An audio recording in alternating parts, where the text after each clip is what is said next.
લાખની કિંમતનું 2150 કિલો પ્રતિબંધિત ચાઇનીઝ લસણ ઝડપી પડાયું। સુરત એપીએમસીમાં પ્રતિબંધિત ચાઇનીઝ લસણ જપ્ત। ખેડૂતોની આજીવિકાના રક્ષણ માટે ચાઇનીઝ લસણ પર પ્રતિબંધ। ચાઇનીઝ લસણનું કદ નાનું, રંગ આછો સફેદ અથવા આછા પિંક કલર હોય છે। સુરત એપીએમસીએ 2150 કિલો ચાઇનીઝ લસણનો નાશ કરી દીધો। 2014ની સાલથી ચાઇનીઝ લસણના વેચાણ ઉપર પ્રતિબંધ છે।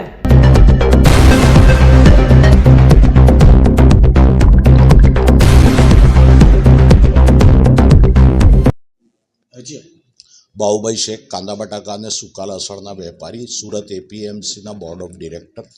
છેલ્લા 8-10 મહિનાથી લસણના ભાવો જે પ્રમાણે વધી ગયા છે એના લીધે અત્યારે ચાઇનાથી લસણ ધીરે ધીરે ભારત દેશમાં પણ ઘૂસી રહ્યું છે।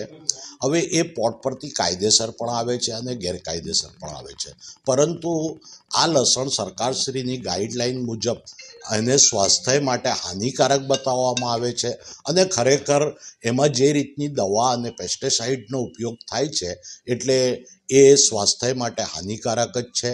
અને ખાસ કરીને છેલ્લા 3 વર્ષથી આપણા ત્યાંના લસણની ખેતી કરતા ખેડૂતોને પોતાના માલનો ભાવ ન મળવાના કારણે આ વર્ષે ઉત્પાદન ઓછું છે। તો અત્યારે આપણા ખેડૂતોને આ લસણની જો એન્ટ્રી થઈ જાય તો આપણા ખેડૂતોને ભાવમાં પણ માર પડે।